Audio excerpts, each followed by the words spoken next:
des professeurs d'école du dimanche que j'ai eus ici dans l'Église. Mon premier professeur d'école du dimanche fut Jean Desmangles. Je suis arrivé, j'avais 18 ans dans l'Église, c'est normal. J'étais avec les jeunes adultes. Mais je peux me souvenir d'autres professeurs d'école du dimanche que j'ai eus dans mon enfance, que ce soit à l'Église de Fabreville, à Laval, que ce soit à l'Église de Chauveau, à Québec. Je garde des bons souvenirs. Ce fut des moments précieux pour moi. Et c'est vraiment une joie de savoir que nos enfants reçoivent la même bénédiction que moi et d'autres, plusieurs d'entre nous, nous avons connu dans notre jeunesse dans l'Église. Le passage que nous allons regarder ce matin se trouve dans Luc chapitre 11. Dans le bulletin, Benoît devait prêcher, mais il y a un peu de maladie chez lui et il était plus sage cette semaine qu'il s'occupe des siens. Et c'était vraiment ma joie de prendre sa place aujourd'hui, d'amener la parole de Dieu. C'est toujours un honneur pour moi de pouvoir enseigner et de communiquer les vérités de l'Évangile. Luc chapitre 11, les versets 1 à 13. Nous venons de chanter les 4 premiers versets. Et tout de suite après ce cantique, après ces paroles du Seigneur Jésus au verset 5, Jésus leur dit encore, « Si l'un de vous a un ami, et qu'il aille le trouver au milieu de la nuit pour lui dire, « Ami, prête-moi 3 pains. Car un de mes amis est arrivé de voyage chez moi et je n'ai rien à lui offrir. Et si de l'intérieur de sa maison, cet ami lui répond, « Ne m'importune pas, ne me dérange pas, laisse-moi tranquille. La porte est déjà fermée, mes enfants et moi nous sommes au lit, je ne puis me lever pour te donner des pains. Je vous le dis, même s'il ne se levait pas pour les lui donner parce que c'est son ami, il se lèverait à cause de son importunité et lui donnerait tout ce qu'il a besoin. Et moi je vous dis, demandez et l'on vous donnera. Cherchez et vous trouverez. Frappez et l'on vous ouvrira. Car quiconque demande, reçoit. Celui qui cherche, trouve. Et l'on ouvre à celui qui frappe. Quel est parmi vous le père qui donnera une pierre à son fils s'il lui demande du pain? Ou s'il demande un poisson, lui donnera-t-il un serpent au lieu du poisson? Ou s'il demande un œuf, ne lui donnera-t-il un scorpion? Si donc, méchants comme vous l'êtes, vous savez donner de bonnes choses à vos enfants, à combien plus forte raison le Père céleste donnera-t-il le Saint-Esprit à ceux qui le lui demandent? Prions le Seigneur. Papa du ciel, nous faisons exactement ce que dit ce passage en ce moment. Nous venons dans ta présence en prière avec ce désir que les disciples avaient. Enseigne-nous. Montre-nous comment prier. Enseigne-moi, Seigneur. Montre-moi comment prier. Merci, Papa du ciel, d'avoir envoyé ton Fils. Merci de nous avoir donné le Saint-Esprit. Quel cadeau merveilleux. Quel Dieu merveilleux tu es. Papa, viens à notre secours ce matin. Nous t'en prions par le nom de Jésus. Amen. Le dimanche 30 septembre dernier, pasteur François Picard a enseigné les versets 1 à 4 que nous retrouvons ici dans l'Évangile selon Luc au chapitre 11. Dans le cadre de notre série « Un Dieu qui répond », à l'automne dernier, nous avons pris plusieurs dimanches pour parler de l'importance de la prière et du jeûne dans la vie du croyant. Nous avons intitulé cette série « Un Dieu qui répond ». Et ce thème, c'est vraiment l'idée principale de la portion qui vient tout de suite après le Notre Père que nous venons tout juste de lire dans les versets 5 à 13 dans l'Évangile selon Luc. Un Dieu qui répond. J'aime ce titre. Ce n'est pas mon idée, mais j'aime ce titre. C'est ce que Dieu nous encourage de demander en prière, d'aller devant lui et de demander parce qu'il est un Dieu qui répond. Un Dieu qui répond, ça parle pas premièrement de nos demandes, mais ça parle premièrement de sa personne, de son caractère. Nous avons un Dieu qui répond. Et si ce matin, tu écoutais seulement une chose que je te dis ce matin, si tu écoutais seulement une chose de la parole de Dieu ce matin, c'est « Viens à Dieu et demande-lui, viens à Dieu car il répond aux prières. » Pas beaucoup d'amen?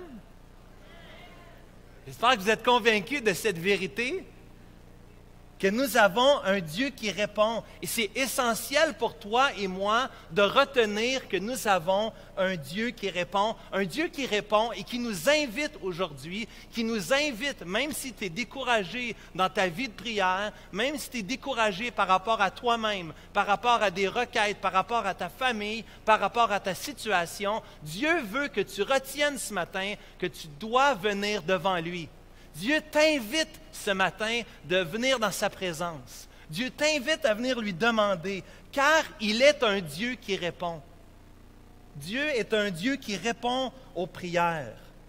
Et pour ce faire, pour enseigner cette vérité, le Seigneur Jésus choisit de prendre une autre histoire qui se trouve nulle part ailleurs dans la parole de Dieu, peut-être similaire dans Matthieu chapitre 7, dans le Sermon sur la montagne, mais quand même pas la même histoire. Il veut illustrer l'importance de demander. Et c'est important qu'on prenne du temps pour parler de ça ce matin.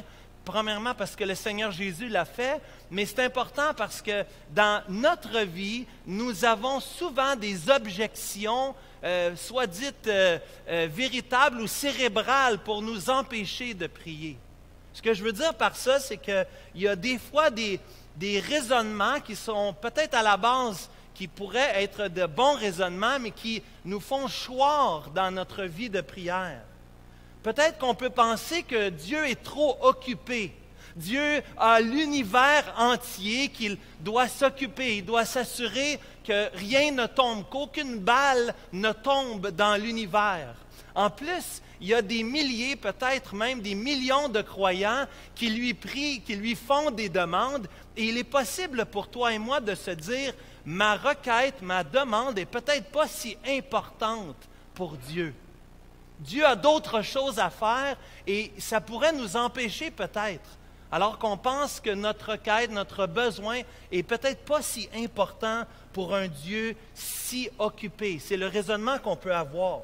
Peut-être qu'on se dit, je ne veux pas déranger le Dieu saint, le Dieu parfait, qui doit s'occuper de choses bien importantes. Et il y a une autre objection qu'on trouve aussi qui est peut-être logique dans la parole de Dieu, mais plusieurs d'entre nous, nous croyons dans un Dieu tout-puissant, n'est-ce pas?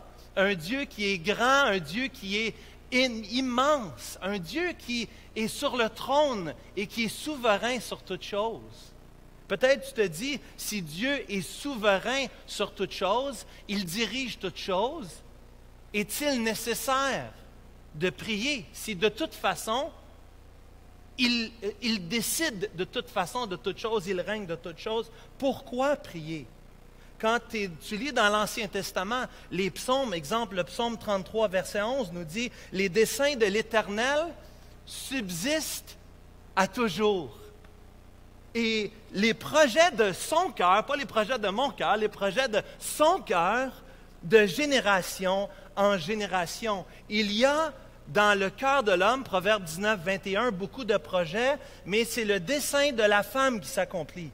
Non, c'est pas ça, hein? Il y a dans le cœur de l'homme beaucoup de projets, mais c'est le dessein de l'Éternel qui s'accomplit. L'Éternel des armées l'a juré en disant, « Oui, ce que j'ai décidé arrivera, ce que j'ai résolu s'accomplira. » Ésaïe chapitre 14, verset 24. Et un dernier, Ésaïe 46, verset 8 à 10, peut-être tu veux le noter.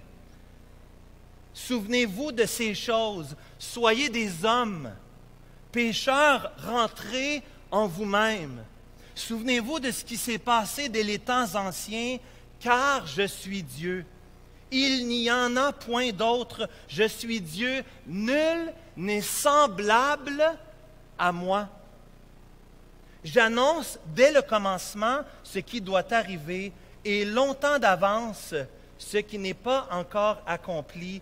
Je dis, mes arrêts subsisteront et j'exécuterai ma volonté. » Pourquoi prier si Dieu est souverain? Pourquoi aller devant Dieu, pétitionner? On avait déjà vu dans la série sur la prière, dans Luc chapitre 18, la femme qui se présente devant le juge inique et qui demande, et qui demande, et qui demande, et qui demande, et qui finalement, juste parce que le juge inique, le mauvais juge, est tanné d'avoir cette femme devant lui, juste parce qu'il est tanné, il acquiesce à la demande de cette femme. Et le Seigneur Jésus dit, c'est comme ça que vous devez prier. Si Dieu est souverain, comment on fait pour juxtaposer les deux choses? De mettre ces deux réalités. D'abord, que Dieu est souverain, mais de l'autre côté, que Dieu nous demande. Dieu veut que nous prions. Et on dirait que dans Luc chapitre 11, versets 5 à 13, Jésus va contrer ces deux objections dans ce passage. Non, Dieu n'est pas trop occupé. Ce passage nous dit que Dieu est un papa merveilleux. Un papa parfait, qui ne manque jamais dans ses engagements et qui n'est jamais trop occupé pour entendre les requêtes de ses enfants. Ça tombe bien, mon père n'est pas ici. Donc, je peux parler de lui avec un peu plus de liberté. Mais si je dirais une chose de mon père terrestre que j'ai remarqué, c'est que mon père était toujours disponible pour parler avec nous. Mon père, c'est un couche-tard. On pouvait rentrer n'importe quelle heure dans son bureau. Il travaillait beaucoup, mais on pouvait le déranger n'importe quand. Même le soir ou la nuit. Et mon père nous accueillait et se laissait mettre de côté son ordinateur, puis nous regardait. Puis il disait, qu'est-ce qu'il y a? Comment on peut parler? Comment on peut t'aider? Ma sœur est là pour lui demander son témoignage. Dieu n'est pas trop occupé. Ce texte nous dit ce matin que nous avons un papa merveilleux. Quelle bonne nouvelle, frères et sœurs! Quelle bonne nouvelle! Nous avons un papa merveilleux. Mais deuxièmement, ce texte aussi nous rappelle cette vérité qu'on trouve dans l'Écriture, que même si Dieu est souverain sur toutes choses, il se sert de toi. Il se sert de moi. Il se sert de nous dans nos prières, avec nos prières, comme le moyen pour atteindre ses buts. Oui, Dieu est souverain, il non seulement va décréter à l'avance, mais Dieu va aussi se servir de nous, de nos prières, afin d'atteindre ses buts, d'atteindre ses fins. Ici, il adresse dans le Notre Père, dans les versets 1 à 4, l'attitude de prière, de prier avec instance, de demander, d'oser demander. Et dans les versets 5 à 13, nous avons cette attitude, la suite des versets 1 à 4, la persévérance de venir et l'audace de venir et de demander dans nos prières. Et nous avons tourné dans les psaumes, s'il vous plaît, juste quelques psaumes. Je suis encore dans l'introduction. On prêche par introduction, vous le savez, hein?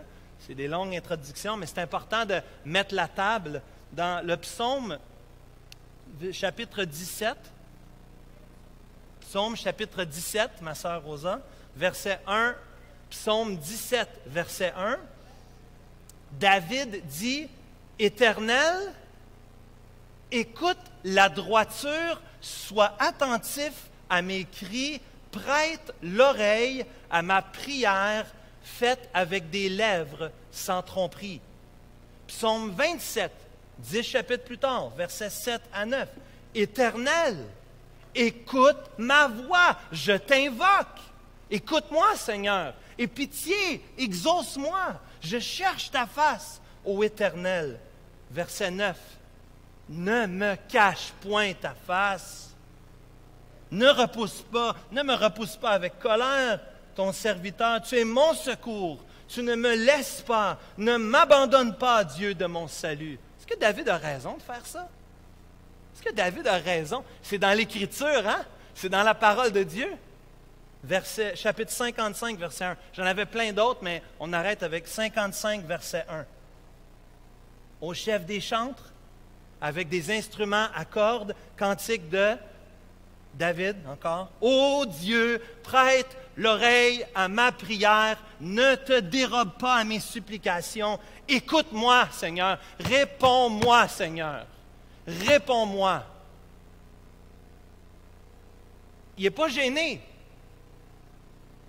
Ce n'est pas une personne qui retient, n'est-ce pas?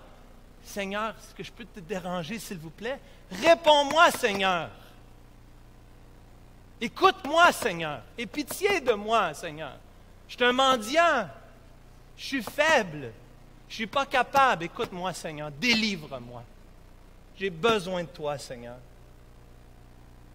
Est-ce que Dieu est souverain? Absolument. Prenons l'exemple du salut. Est-ce que Dieu est souverain sur le salut? Est-ce que vous croyez ça ce matin?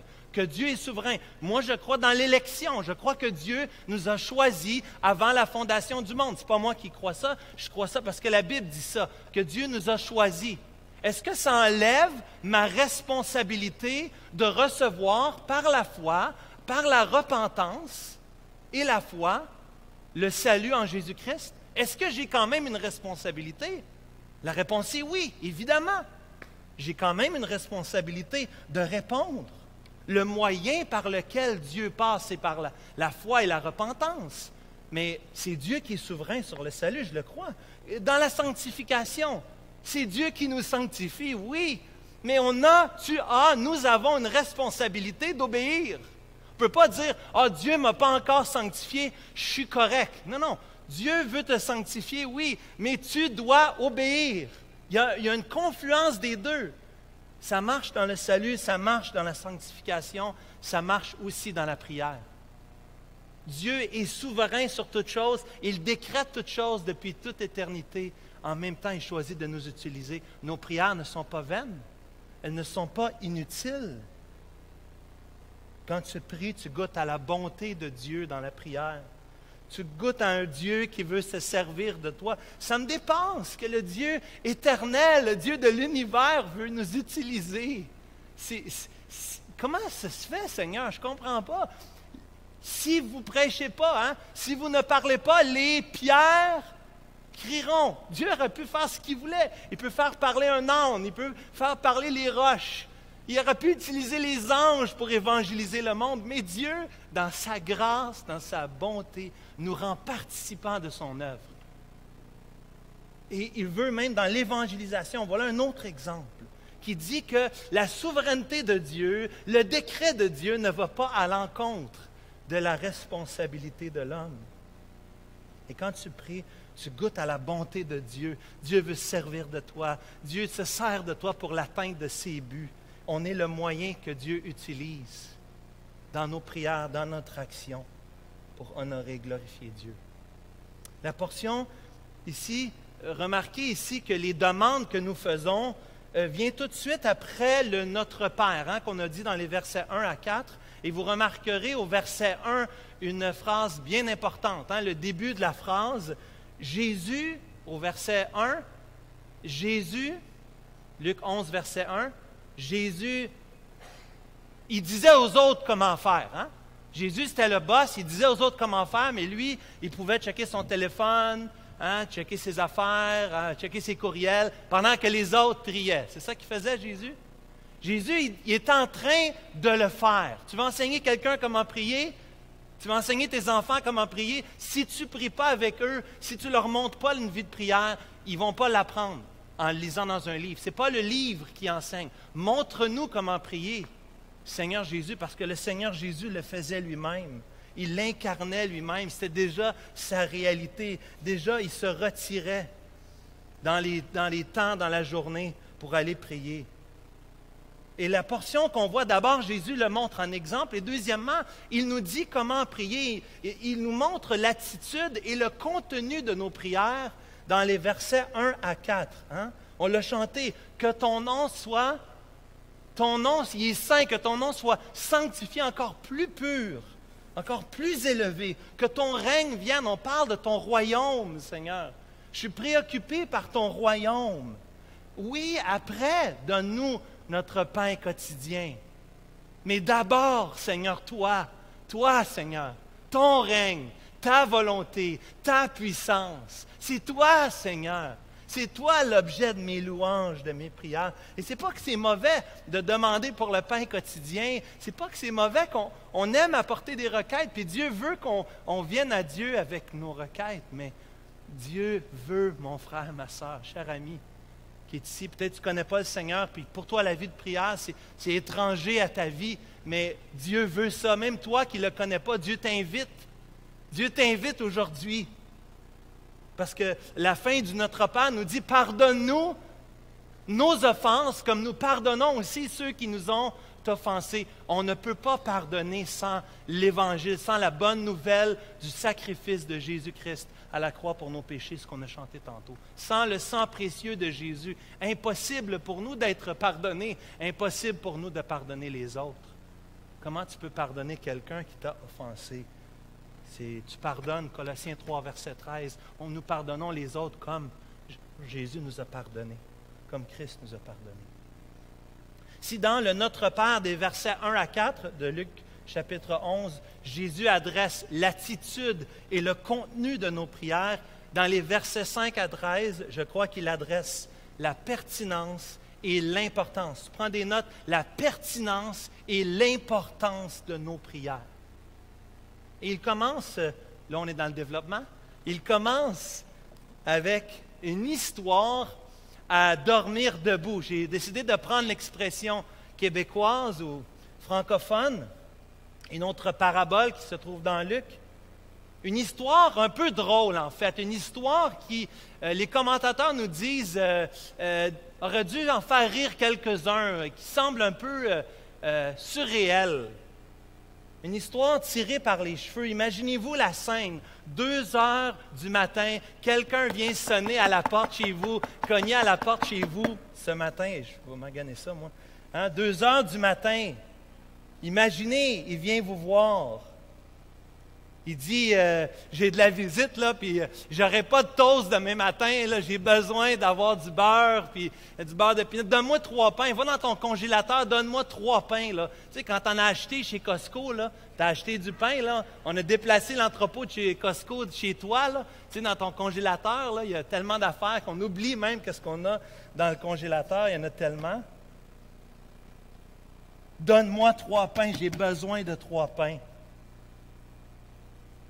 Pour nous, ça semble encore plus drôle, encore plus bizarre. Vrai? On a des congélateurs, n'est-ce pas? On a des frigidaires, on a un accès à la nourriture. Bon, je parlais du Costco, mais écoute, là, regardez juste ici, là, vous montez Saint-Charles, là, il y a un Super C qui est ouvert jusqu'à 10 heures, il y a un métro l'autre bord de la rue qui est ouvert jusqu'à 10 heures. J'ai vérifié, le IGA est ouvert jusqu'à minuit. Imaginez, hein? Hubert et rit, hein? Tu es déjà allé, hein? Tu es déjà allé, hein? Aïe, aïe, aïe. Je vois des confessions dans les visages, là. Hein? Minuit le soir, écoute. Sans compter l'autre bord de la rue, le dépanneur couche-tard, hein? Ouvert 24 heures sur 24, 7 jours sur 7. 365 jours par année. Hey, on n'est pas à la même culture, on n'est pas à la même époque du tout. Je n'ai même pas parlé des restaurants. À l'époque du Nouveau Testament, ce n'est pas le cas, mais pas du tout. L'accès à la nourriture est difficile. Difficile de garder des aliments. Des aliments, on doit mettre du sel, hein, c'est pas facile. Même de l'eau, c'est beaucoup plus compliqué que de tourner, hein, la champlure, comme on fait nous autres. En plus, ici, Pensez à la culture juive, où l'accueil, où l'hospitalité est extrêmement importante. La semaine dernière, on avait vu Marthe et Marie dans les versets 38 à 42 du chapitre 10, n'est-ce pas? Où Marthe, la belle Marthe ou la belle Martha, qui était occupée à préparer un bon repas pour le Seigneur Jésus. Hein? Puis le Seigneur Jésus lui dit, c'est pas que le bon repas n'est pas important, mais une seule chose est nécessaire. Marie a choisi la bonne part. Martha était occupée à l'hospitalité, à accueillir. Peut-être qu'on aurait dû préparer à l'avance, je ne sais pas, mais ici, sans doute, la culture du Nouveau Testament est un peu plus différente. Nous, on doit prendre un rendez-vous. Ah, ça ne donne pas dans mon agenda, on prendra un rendez-vous plus tard. Nous, quand on a quelqu'un qui vient, on va aller au restaurant. Si on est mal pris, hein, on peut aller au restaurant, on s'arrange avec ça pour accueillir quelqu'un. Mais ici, à l'époque, non, il faut servir, il faut prendre soin. Et imaginez, c'est pour ça que c'est un peu drôle, recevoir un visiteur la nuit. Certains disent qu'on voyageait la nuit parce qu'il faisait moins chaud, mais il y avait des brigands. Bon, je ne sais pas si c'est vraiment... C'est pas toujours facile de savoir tout le contexte, mais sans doute ici, de venir la nuit comme ça, de se faire déranger dans une culture où l'hospitalité est très importante. Plusieurs d'entre vous, vous pouvez vous identifier avec cela dans votre propre culture. Vous êtes beaucoup plus hospitaliers que nous, les Québécois, malheureusement. Nous sommes tous des Québécois, mais des Québécois, vous comprenez, de d'autres pays, que dans votre culture, dans votre pensée, l'hospitalité est très, très importante. Et en plus, ici, un autre élément du contexte qui est important, et là, beaucoup de jeunes parents, vous allez vous identifier avec cette histoire, c'est une époque où on n'a pas des maisons bien isolées, où on n'a pas des maisons avec plusieurs chambres, avec un fonctionnement un peu plus facile. Probablement ici, les commentateurs nous disent, Bach dit ici que probablement qu'ils sont tous dans la même pièce, hein, tous dans la même chambre. Peut-être que vous avez connu ça dans votre pays, certains d'entre vous. Moi, j'ai déjà dormi avec mon frère quelques années, mais dans la même chambre, mais pas comme vous. C'est pas du tout pareil, n'est-ce pas? Et c'est pour ça que la scène est un peu humoristique ici. Imaginez venir la nuit, imaginez vouloir réveiller quelqu'un et non seulement le réveiller, le déranger en réveillant les enfants. Si tu as des enfants, tu sais comment que le sommeil est précieux. Tu sais comment quand un se réveille, il y a l'effet domino, hein? Ça fait du bruit, ça réveille les autres, et là, ça va de mal en pire. Là, quand tout le monde est réveillé, des fois, il y a juste papa qui dort encore, hein, parce que papa, il a le sommeil pas mal plus dur. Puis là, ma femme, c'est déjà arrivé une fois qu'elle m'a dit, il était 2-3 heures du matin, elle dit, comment tu fais pour dormir? Il fait 35-40 degrés. Tout le monde est réveillé sauf toi. Fait que, peut-être ça arrive chez vous, je ne sais pas, mais ça arrive chez nous en tout cas. Mais ici, le contexte, c'est des enfants réveillés, n'est-ce pas? Et là, ça dérange. Là, on est allé à une étape supplémentaire. L'ami est dérangé. Là, tu as réveillé les enfants. Imaginez le contexte. Et là, on lit le verset 8. Vraiment important, hein? C'est le verset 8. Et le mot à souligner, selon moi, c'est le mot importunité. Le dernier mot en bas à gauche de l'écran. C'est ta Bible. Souligne ce mot-là parce que c'est vraiment l'idée que Jésus veut amener. N'est-ce pas, Jésus, le maître enseignant, c'est amener juste à la toute fin la petite perle qui nous aide à comprendre l'illustration qu'il veut apporter. Plus que le fait d'être son ami. Hein, le verset 8 nous dit que c'est son ami, mais c'est plus que le fait d'être son ami, c'est le fait de l'importunité. C'est le fait, l'importunité, un mot peut-être plus rare aujourd'hui. Importunité veut dire déranger quelqu'un. L'importunité veut dire, ma mère dirait, effronter.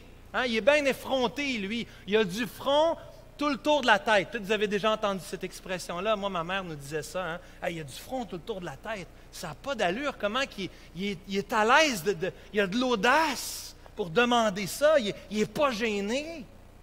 Tu as du nerf. Hein? Des fois, nos enfants sont là, puis ils sont chez quelqu'un, puis là, ils demandent, peux-tu me donner ton jouet? Tu n'es pas gêné de demander ça. Des fois, tu dis, non, ça ne se demande pas, ça ne se dit pas, mais les enfants, hein, vous savez, hein, ça va direct. Ça pose des questions. Moi, j'en ai un en plus il n'y a pas beaucoup de filtres. Wow, tout doux, tu sais. Mais ici, l'importunité, ça signale l'urgence, hein? L'ardeur, la hardiesse, la persistance de la demande. Importuner voulant dire qu'il ne faut pas avoir honte, que l'ami n'avait pas honte de demander avec audace. Et Jésus prend cet exemple pour nous montrer qu'il faut imiter cette demande de l'ami qui est venu cogner à la porte de son voisin. Il ne faut pas être gêné avec Dieu. Il ne faut pas être gêné avec lui. Le point principal de la comparaison ne se trouve pas entre le voisin qui dort et Dieu, mais le point principal ici, le point de comparaison est bien plus celui qui demande, hein? L'ami qui vient demander, et nous, les disciples de Christ, nous qui sommes invités de demander avec audace. Hébreux 4, verset 16, tantôt Randy a lu dans Hébreux 10, mais Hébreux 4, verset 16 nous dit « Approchons-nous donc avec assurance, avec une confiance, avec audace du trône de la grâce afin d'obtenir miséricorde et trouver grâce pour être secourus dans nos besoins. » Ici, le Seigneur Jésus veut que ses disciples voient qu'il est important pour nous d'aller à Dieu avec toutes nos requêtes. Il est important, il est capital pour nous de demander. Et ce n'est pas une question que le voisin s'est senti obligé, ce n'est pas ça. C'est le fait d'aller et de demander n'importe quoi à n'importe quelle heure. Et on s'approche de Dieu dans ce texte. Regardez les versets 9 et 10, ça continue. Si au départ, on avait la parabole, maintenant on a la promesse. Et la promesse nous dit dans les versets 9 et 10 que nous sommes toujours les bienvenus. C'est intéressant que non seulement il veut qu'on vienne le déranger, mais en plus, il nous dit qu'on est toujours les bienvenus. L'affirmation ici est colossale. 6 éléments. 6 éléments dans les versets 9 et 10. Le message est clair. L'invitation est ouverte. On est toujours le bienvenu. Nous sommes toujours les bienvenus. De 6 manières différentes, dans les versets 9 et 10, le Seigneur veut que tu vois cette promesse. Cette promesse. Dieu veut que nous continuions de prier. Et si tu as arrêté de prier ce matin, Dieu veut t'inviter à te retourner vers lui, à revenir à lui et de lui faire confiance et de lui demander. Parce qu'il est un Dieu qui répond. Il est un Dieu qui exauce.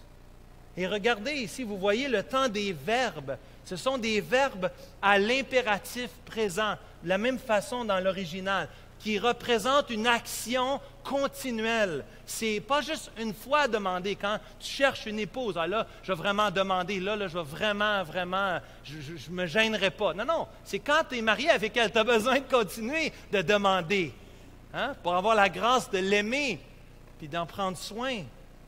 Demander, non, mais c'est demander, c'est revenir. C'est des verbes qui nous disent demande, cherche, cogne, fais ça de façon cyclique. Continue de le faire, continue de demander, continue de chercher, continue de cogner. Parce qu'on s'attend que Dieu va répondre. Il est impossible de lire les versets 9 et 10 sans s'attendre que Dieu va répondre. Parce qu'on demande avec foi dans le désir de Dieu. C'est le désir de Dieu de répondre à nos prières. Mais comme vous le savez, il y a des parents dans la pièce, il y a des enfants, vous avez vécu l'envers de la médaille. Mais des fois, nos parents ne nous donnent pas toujours ce qu'on demande. Nos parents ne donnent pas toujours ce qu'on veut.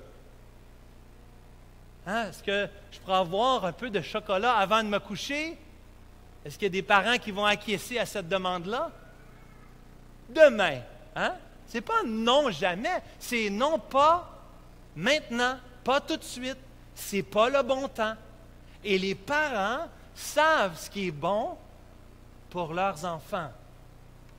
les parents savent.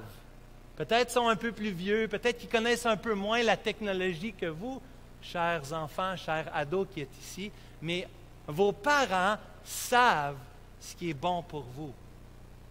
Quand les enfants sont jeunes, nous, on demeure en face du parc. Les enfants veulent traverser au parc.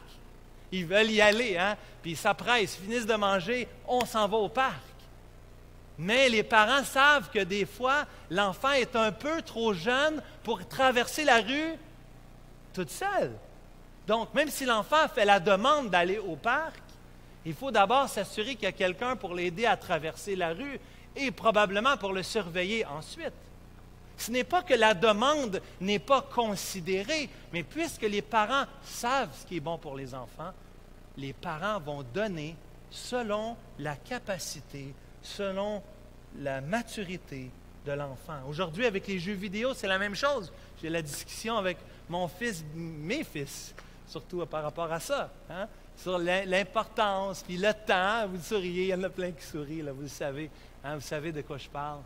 C'est pas mal de jouer, mais savoir mettre la maîtrise là-dessus, savoir avoir des limites, c'est pas facile. C'est pas facile aujourd'hui. Et le parent, théoriquement, sait ce qui est bon pour l'enfant. Des fois, on met des limites de temps pour les aider, n'est-ce pas?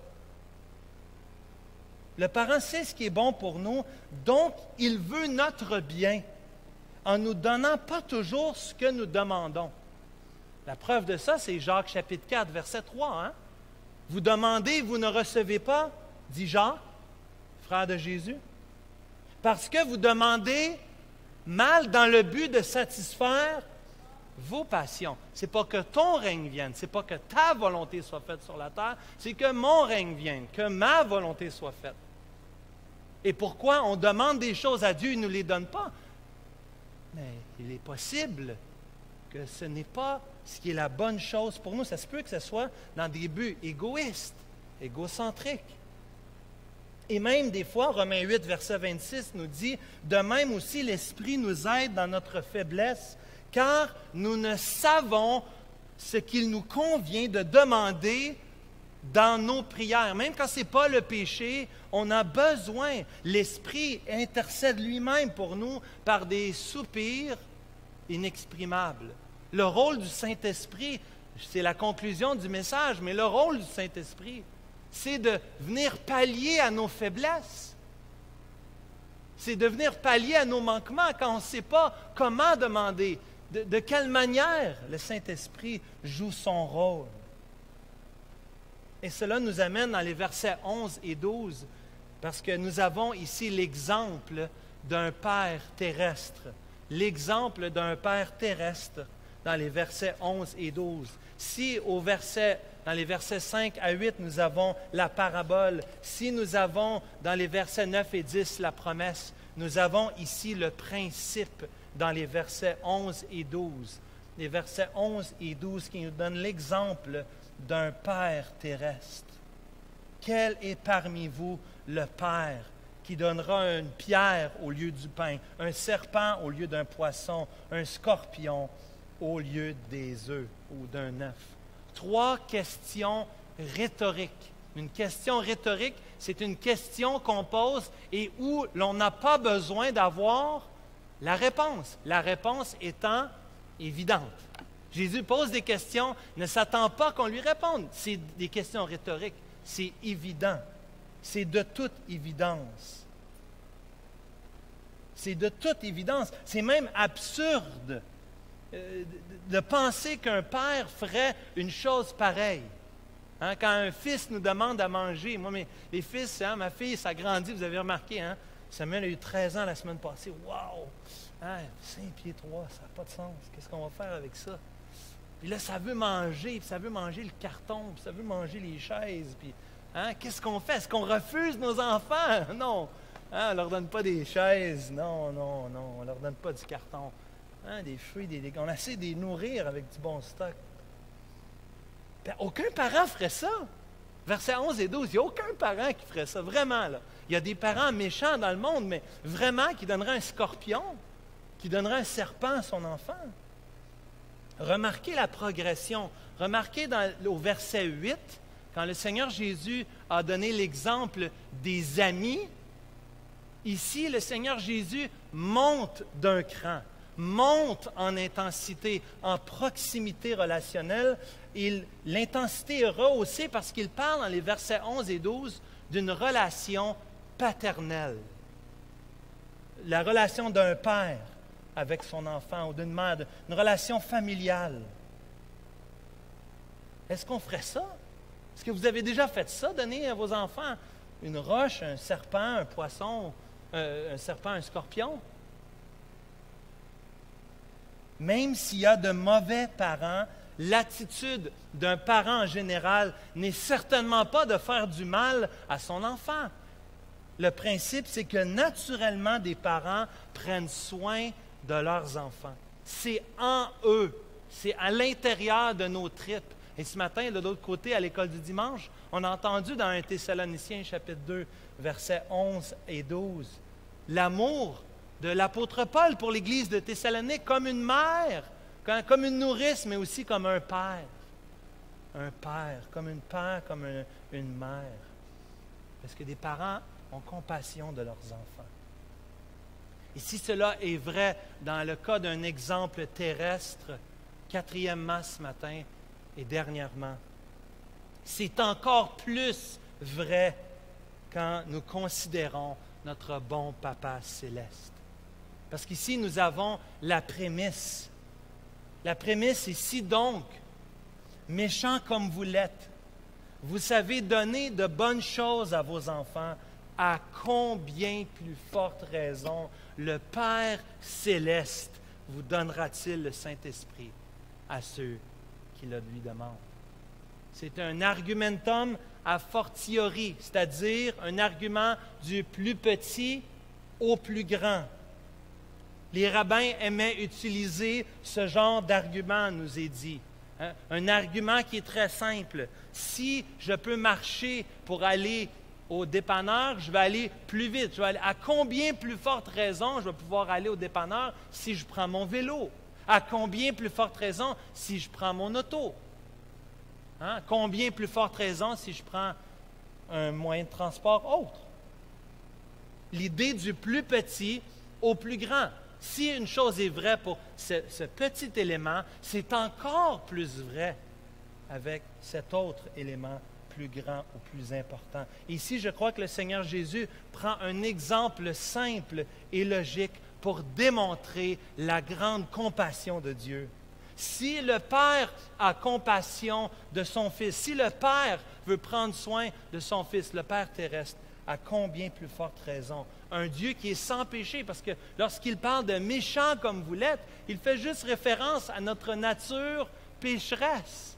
Nous sommes foncièrement égoïstes, orgueilleux, on pense à nous. Même quand on a des enfants, des fois c'est difficile, il faut mourir à soi-même.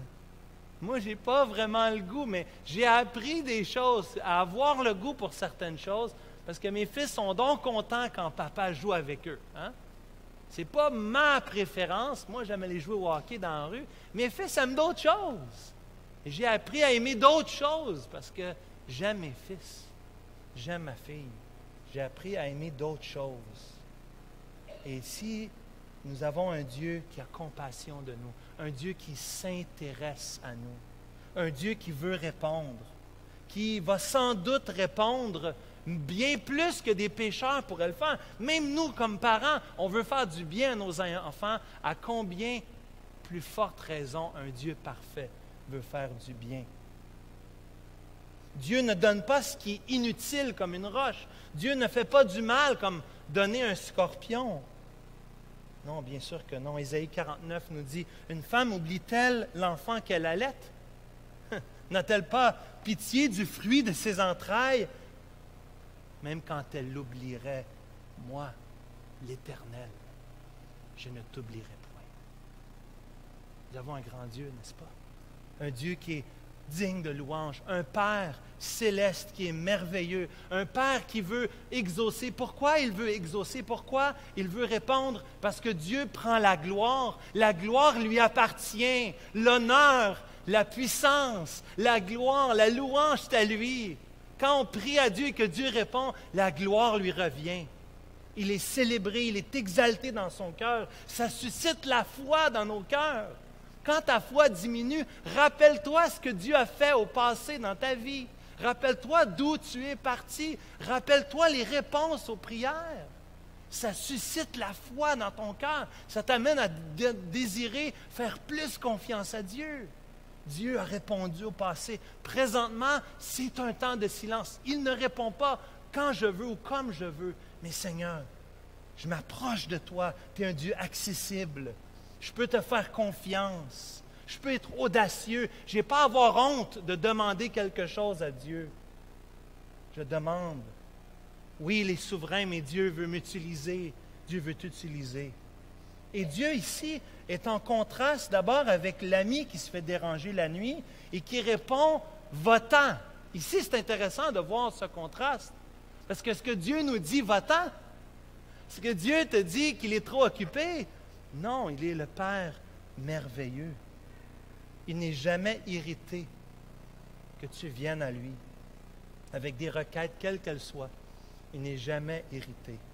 Même la requête de Marthe, la semaine dernière, il ne s'est pas choqué après elle. Il lui a parlé avec tendresse. Marthe, Marthe, tu t'agites, tu t'inquiètes pour beaucoup de choses. Avec tendresse, avec amour, il a accueilli son enfant. Et ce qui est encore plus merveilleux en terminant ce matin, nous le voyons au verset 13, c'est que Luc fait mention du Saint-Esprit. Ça nous débalance un petit peu. Ça nous débalance parce que ce n'est pas comme s'il dit qu'il va nous donner réponse à toutes nos prières, mais ça, c'est plus dans Matthieu chapitre 7. Mais ici, il dit qu'il nous donne le Saint-Esprit. Et pourquoi Luc ferait la mention du Saint-Esprit? Parce que la chose la plus audacieuse qu'une personne pourrait demander, c'est que le Dieu de l'univers vienne habiter dans son cœur. La chose la plus merveilleuse, le cadeau le plus extraordinaire que nous pourrions avoir, c'est la présence de Dieu dans notre cœur pour toujours.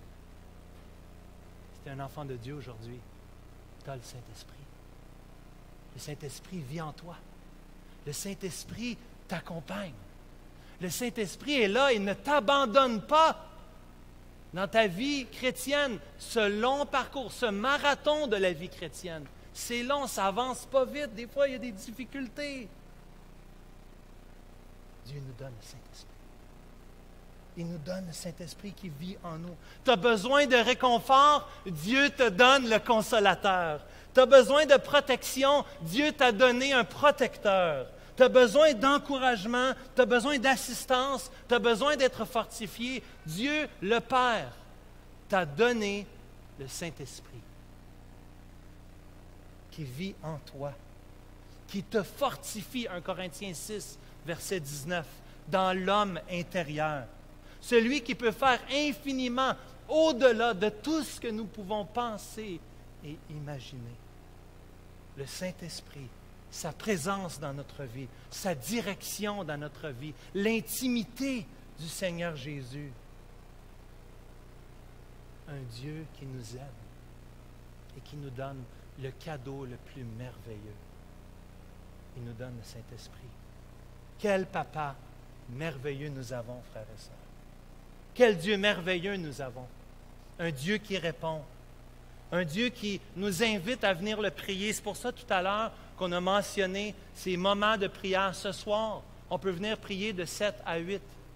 On peut venir durant la semaine dans une cellule de prière. Pourquoi on vient? Ce n'est pas juste pour parler, prendre des nouvelles. Oui, on veut prendre soin les uns des autres, mais ce n'est pas juste des réunions de blabla. Pardon l'expression. On est venu pour demander. Et on a demandé à Dieu. Et Dieu a exaucé plusieurs requêtes, n'est-ce pas? On avait fait ça à la cellule chez M. Famille. On avait pris un cahier. On avait noté les requêtes de prière. pendant les années. On avait noté ça. C'était une bonne habitude de faire ça. Et après quelques années, on avait retourné pour voir les exaucements aux prières.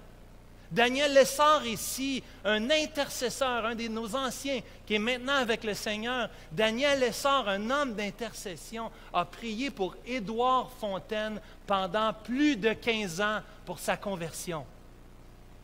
Il s'est converti par la grâce de Dieu. Et dimanche prochain, il sera ici pour diriger la louange. C'est un miracle. C'est un miracle. Dieu est souverain. Dieu est tout-puissant. Mais Dieu veut se servir de toi. Dieu veut que tu pries. Dieu est glorifié quand tu pries. Quand tu cries à lui, tu dis, Seigneur, aie pitié de moi. Parce que le Seigneur a des projets de paix et non de malheur. Pour toi et pour moi. Pour notre vie. Levons-nous, s'il vous plaît. Nous allons terminer par un mot de prière.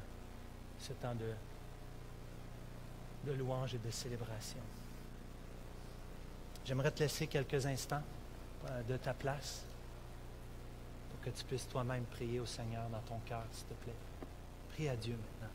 Loue-le, ton papa merveilleux. Je vais terminer pour toi.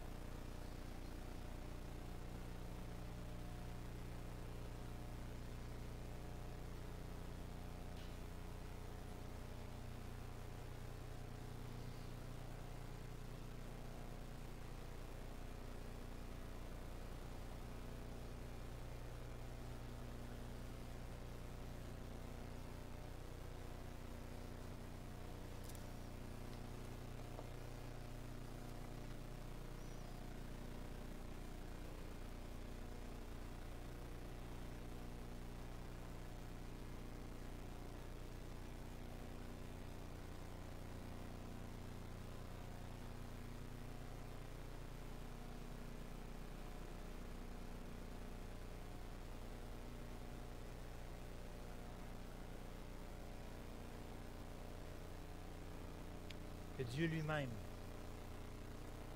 notre Père et notre Seigneur Jésus, aplanisse notre route pour que nous allions à vous.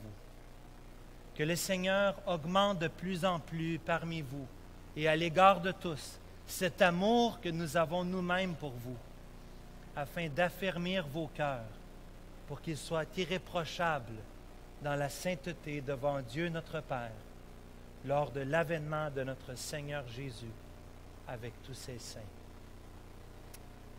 Amen. Seigneur vous bénisse, qu'il vous accompagne. Que sa grâce soit sur vous. Amen.